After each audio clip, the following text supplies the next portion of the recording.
Bismillahirrahmanirrahim. Okay ji, so let's start from where we left in the last session.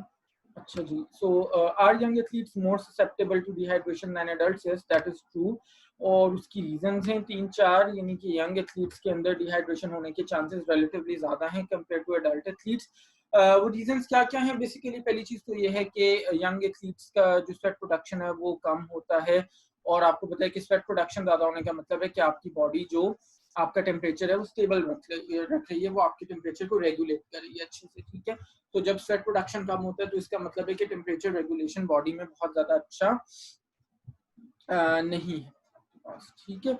Number 2 ये है कि young athletes की bodies बहुत ज़्यादा अडेप्ट या बहुत ज़्यादा टोन्ड नहीं होती towards coping up with hot and humid conditions, simply because ज़ाहिर है वो यंग है, ठीक है. थर्ड ये कि young athletes की बॉडी में they have a greater surface area compared to for their body weight, और surface area जाहिर है जितना ज़्यादा होता है उतना वाटर लॉस ज़्यादा होगा, डिहाइड्रेशन होने के चांस उतने ज़्यादा होंगे. और लास्ट ये है कि young athletes obviously because they are young, तो उनको बहुत ज़्यादा समटाइम्स अवेयरनेस नहीं होती जो साइंस और सिम्टम्स हैं रिगार्डिंग डिहाइड्रेशन, तो उस हिसाब से भी that could be something dangerous for them, ठीक है. जो ऑन एन एवरेज अगर हम बात करें तो तकरीबन यंग एथलीट्स का 350 टू 700 ml वाटर लॉस होता है, फूड लॉस होता है पर 1 आवर ऑफ एक्सरसाइज. कितना होता है पर 1 hour of exercise? Young athletes का on an average 350 to 700 ml water loss होता है या फ्लूइड लॉस होता है. अगर कंडीशन ज्यादा हॉट या ज्यादा ह्यूमिड होती हैं तो फिर उनका स्वेट प्रोडक्शन इवन इससे ज्यादा होता है, वाटर लॉस इससे ज्यादा होता है, ठीक है. So that is why we should be always encouraging them to drink more and more fluid. अच्छा जी, और जाहिर है कि जो फ्लूइड लॉस है, जो 3-4 मेजर फैक्टर्स हैं वो कौन से? टेम्परेचर, ह्यूमिडिटी क्या है सराउंडिंग्स की, जितना वार्म होगा टेम्परेचर, जितनी ह्यूमिडिटी ज्यादा होगी उतना स्वेट लॉस ज्यादा होगा. एक्सरसाइज की इंटेंसिटी कितनी ज्यादा है, जितनी ज्यादा इंटेंसिटी होगी उतना ज्यादा वाटर लॉस होगा. एक्सरसाइज की ड्यूरेशन कितनी ज्यादा है, जितनी ज्यादा ड्यूरेशन होगी उतना ज्यादा वाटर लॉस होगा. उनका बॉडी साइज क्या है, बॉडी फ्रेम साइज ज्यादा होगा तो सिंपली बिकॉज सरफेस एरिया बढ़ जाता है तो वाटर लॉस ज्यादा होगा. फिटनेस लेवल क्या है, फिटनेस लेवल जितना बेहतर होगा उतना जल्दी उतना प्रोफ्यूजली वो स्वेट करेंगे. यानी दिस इज नॉट नेगेटिव, यानी ये शो कर रहा है कि भाई दे आर मोर फिट, उनकी बॉडी जल्दी पर्सपिरेशन स्वेटिंग स्टार्ट कर देती है, यानी बॉडी जल्दी टोन्ड है, अडैप्टेड है to start regulating the body temperature, ठीक है, व्हिच इज समथिंग गुड. तो ये है जनाब का. अच्छा, एक और चीज यहाँ पे बताई हुई है कि जी होता ये है कि कुछ जो वेट कैटेगरी वाले स्पोर्ट्स होते हैं, स्विमिंग हो गया, बॉक्सिंग हो गया, रेसलिंग हो गया, ये वाले हो गए, उनके अंदर समटाइम्स कोचेस का ये बिलीफ होता है कि जी वो कोचेस ये करते हैं कि अपने एथलीट्स को, यंग एथलीट्स को फ्लूइड की रिस्ट्रिक्शन कर देते हैं कि जी आपने फ्लूइड ज्यादा नहीं इंटेक करना, क्योंकि उनके ख्याल में फ्लूइड इंटेक करने से ज़ाहिर वेट गेन बड़ा जल्दी से होता है और उसकी वजह से उनका जो वेट कैटेगरी है स्पोर्ट्स की वो खराब हो जाएगी. अब जैसे अगर हम स्विमिंग की भी बात करें, वेट कैटेगरी खराब होगी यानी उनकी परफॉर्मेंस आयरा खराब होगी. स्विमिंग की अगर हम बात करें तो स्विमिंग में ऑब्वियसली अब अगर एडिशनल वेट है आपका which is not required really, 1 kg भी ज्यादा है, तो उनको वाटर की तरफ से उतनी रेजिस्टेंस मिलेगी ना, तो जाहिर है वहां पे तो माइक्रो सेकंड्स के अंदर आपकी पोजीशन और वो मेडल और वो चीजें डिसाइड हो रही होती हैं. तो 1 kg वेट गेन होने का मतलब है कि you are in a lot of trouble performance. तो इस बिलीफ के अकॉर्डिंगली वो कहते हैं कि आप वाटर का इंटेक या फ्लूइड का इंटेक बहुत कम करें, which is not good, which is not recommended. ये गलत है कॉन्सेप्ट. कोई भी स्पोर्ट्स के अंदर आप इन्वॉल्व हैं, risk of dehydration are always there no matter what. तो हम एथलीट्स को कभी भी ये इनकरेज नहीं करना चाहिए कि आप अपना फ्लूइड को रिस्ट्रिक्ट करें. We should always encourage them to drink more water, यानी मोर से मतलब एज पर देयर रिक्वायरमेंट्स, ठीक है जी. अच्छा, अब यंग एथलीट्स के अंदर जो वार्निंग साइंस ऑफ डिहाइड्रेशन है वो क्या क्या हो सकते हैं वो हम जरा देख लेते हैं. Page number is 168,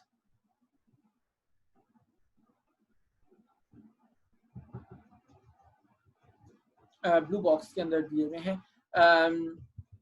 early symptoms की अगर हम बात करें तो बहुत ज़्यादा लैक इन एनर्जी फील कर सकते हैं, फटीग जल्दी हो सकते हैं, स्किन बहुत ज्यादा फ्लशी सी फील हो सकती है। अच्छा, फिर आपको याद होगा हाइड्रेशन के चैप्टर में हमने डिस्कस किया था कि जी बहुत सरप्राइजिंगली एक्यूरेट वे जो है हमारे ये चेक करने का कि जी फ्लूइड इनटेक हमारा ठीक है या नहीं, वो आपका यूरिन कलर ऑब्जर्व करने से है। सो अगर वो small volumes of dark coloured urine pass करें तो ये एक अर्ली सिम्टम है।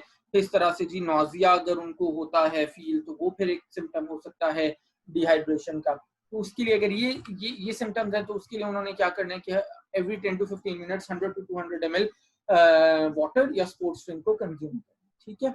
एडवांस सिम्टम्स की अगर हम बात करें तो वहाँ पे बैड हेडेक हो सकती है। एडवांस सिम्टम्स डिहाइड्रेशन के यंग एथलीट्स की अगर हम बात करें, फिर जनाब लाइट हेडेडनेस हो सकती है,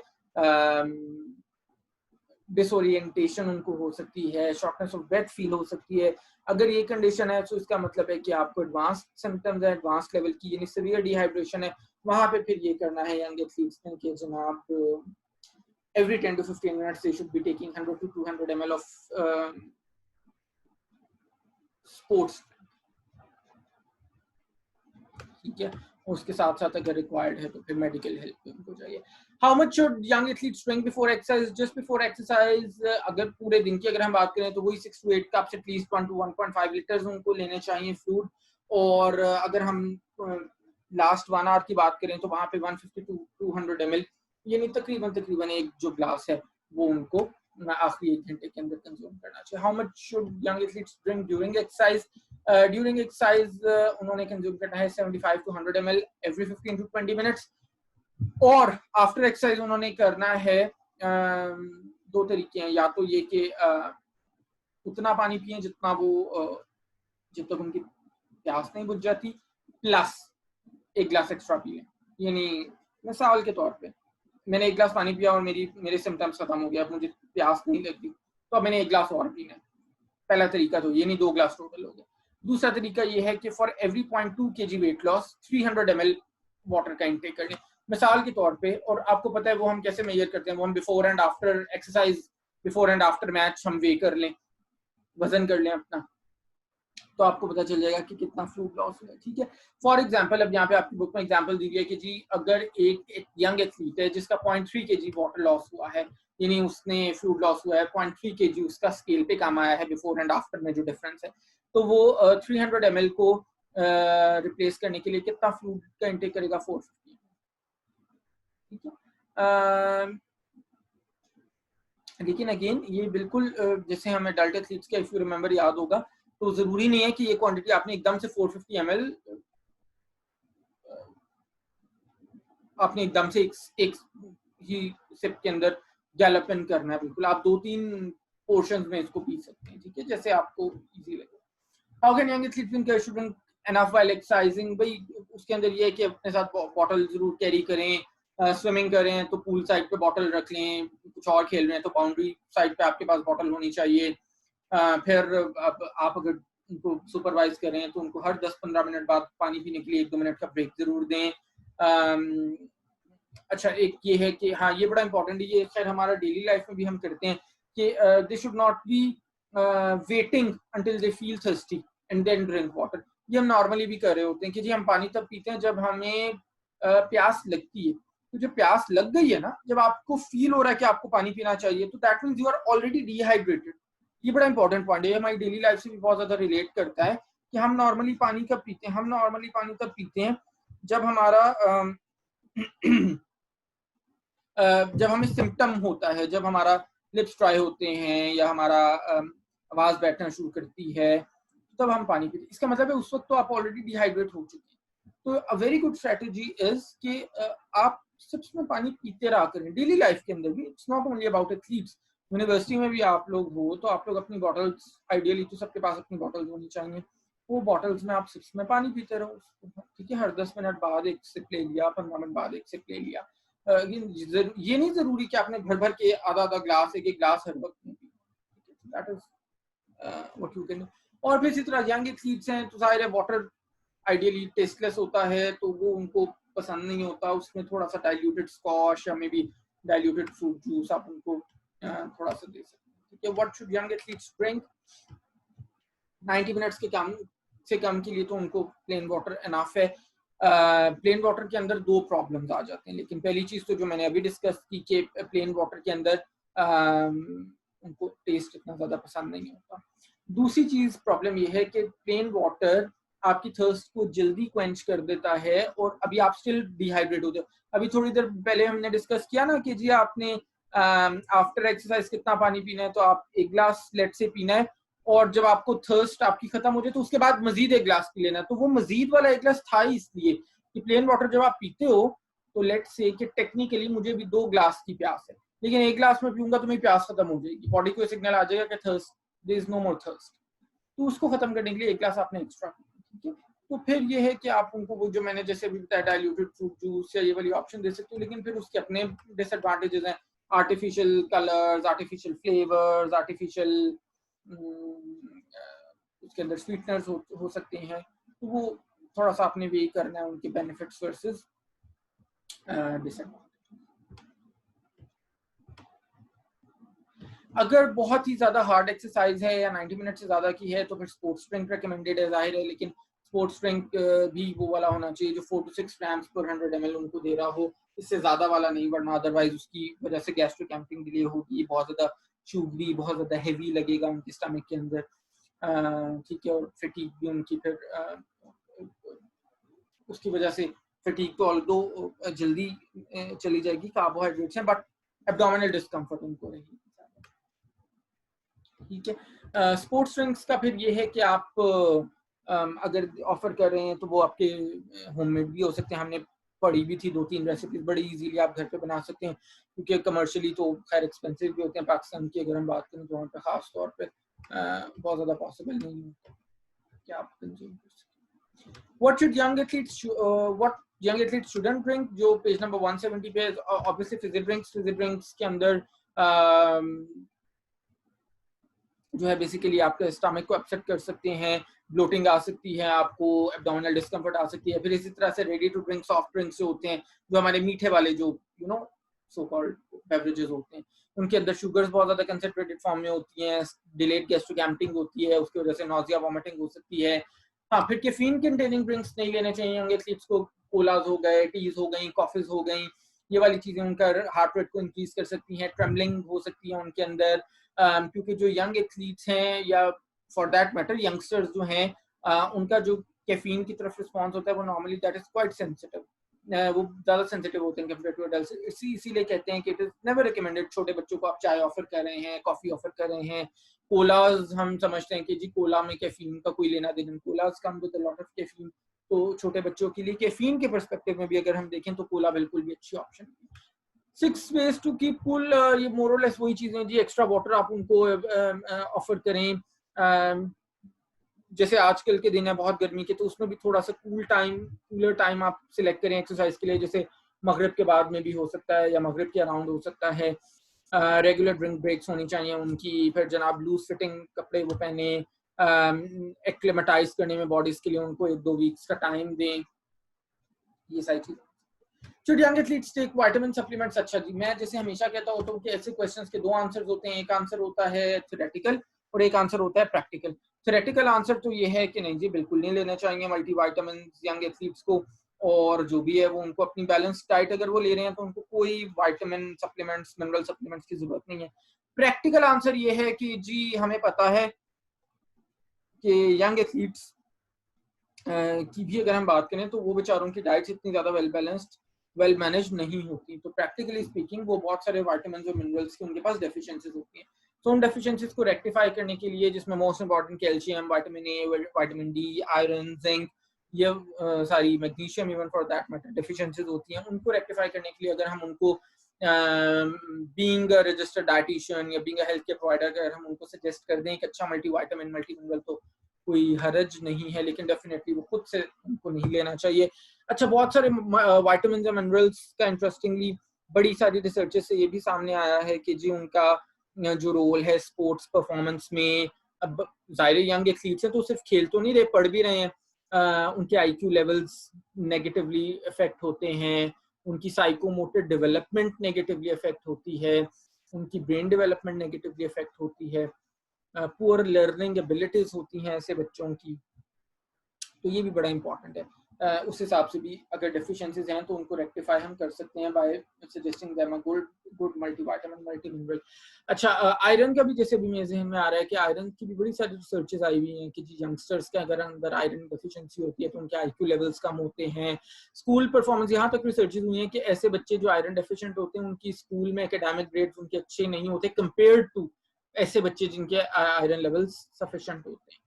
तो you know these are all the things which we should be considering. हाँ, ये जरूर है, ये हमारी जैसे हम बहुत ज्यादा थोड़ा सा अनफॉर्चुनेटली एज अ नेशन जो है वो एक्सट्रीमिस्ट हो जाते हैं ना, जैसे कोरोना भी आया था तो हमने पता नहीं सोचा कि अच्छा कैल्शियम या विटामिन सी हम भर भर के लेंगे अगर तो इम्यूनिटी हमारी बहुत स्ट्रांग हो जाएगी, या आयरन फॉर दैट मैटर। तो उसके अंदर ये है कि उतना ही उनको रिक्वायर्ड है यंग एथलीट्स को, अगर हम उनके परफॉर्मेंस स्पोर्ट्स की भी अच्छी करनी है या आईक्यू लेवल भी अच्छे करने हैं या you know for that matter growth and development हम चाहते हैं उनकी अच्छी, उतनी ही रिक्वायर्ड है जो देना है जो उनको रिक्वायर्ड है। एक्सेस में देने से या अगर वो वेल बैलेंस मील ले रहे हैं तो फिर भी हम ऊपर से उनको सप्लीमेंट्स दिए जा रहे हैं फॉर नो रीजन, तो उससे उनको कोई फर्दर बेनिफिट नहीं होती। तो ये चीज आपने रखनी है। फिर यंग एथलीट्स टेक क्रिएटिन। अच्छा, एडल्ट एथलीट्स के केस में सप्लीमेंट्स का हमने पूरा चैप्टर पढ़ा था तो हमने डिस्कस किया था बड़ी डिटेल से कि creatine supplements can be beneficial for them या other protein supplements, but there is no reason why we should be advocating young athletes to you know go for creatine supplements। और उसकी reasons हैं दो तीन। पहली reason तो जनाब ये है कि आपको पता है हम टाइम एंड अगेन डिस्कस किया हुआ है कि sports supplements they are not treated as medicine really, तो वो स्ट्रिक्ट रेगुलेशन में फॉल नहीं करते। जो जैसे यूएस की अगर हम बात करें तो उनका एफडीए रेगुलेट करता है, या पाकिस्तान की बात करें तो drug regulatory authority of Pakistan regulate करती है, तो वो उस कैटेगरी के अंदर फॉल नहीं कर रहे होते। तो इस हिसाब से उनके अंदर ऐसे बैंड सब्सटेंसेस हो सकते हैं जिनकी वजह से यू नो उनको बैन हो सकता है, पॉजिटिव आ सकता है ड्रग टेस्टिंग का। दूसरी चीज ये है कि यंग एथलीट्स में वैसे भी क्रिएटिन को बहुत ज्यादा बेनिफिशियल नहीं होने वाला, रीजन बीइंग कि उनकी जो रिलायंस है यंग एथलीट्स की वो ज्यादा एरोबिक मेटाबॉलिज्म पे होती है, और एरोबिक जो मेटाबॉलिज्म है उसका क्रिएटिन सप्लीमेंटेशन से कोई खास लेना देना नहीं है। Creatine supplementation anaerobic energy production को इंक्रीज करता है, ठीक है।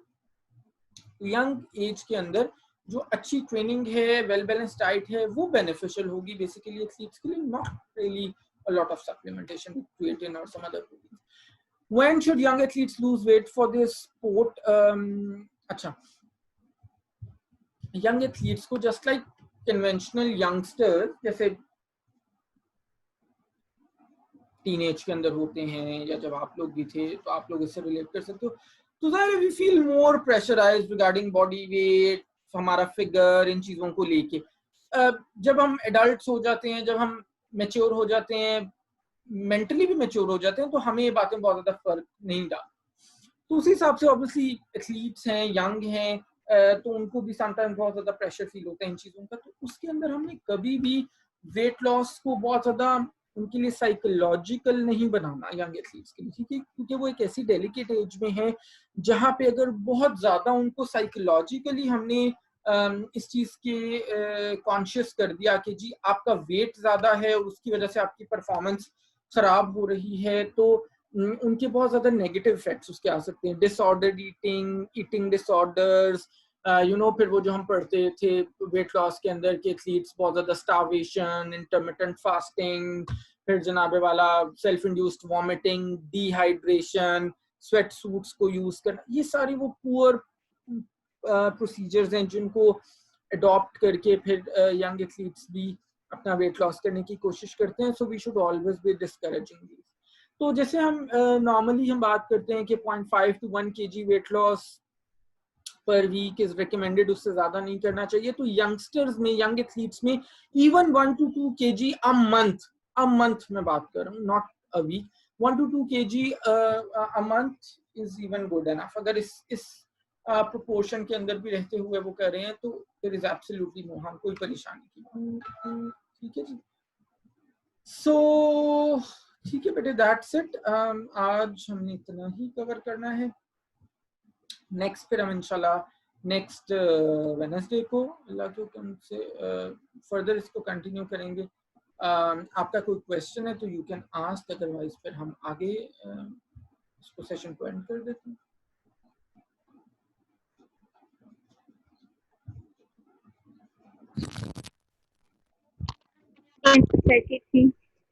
जी बेटे,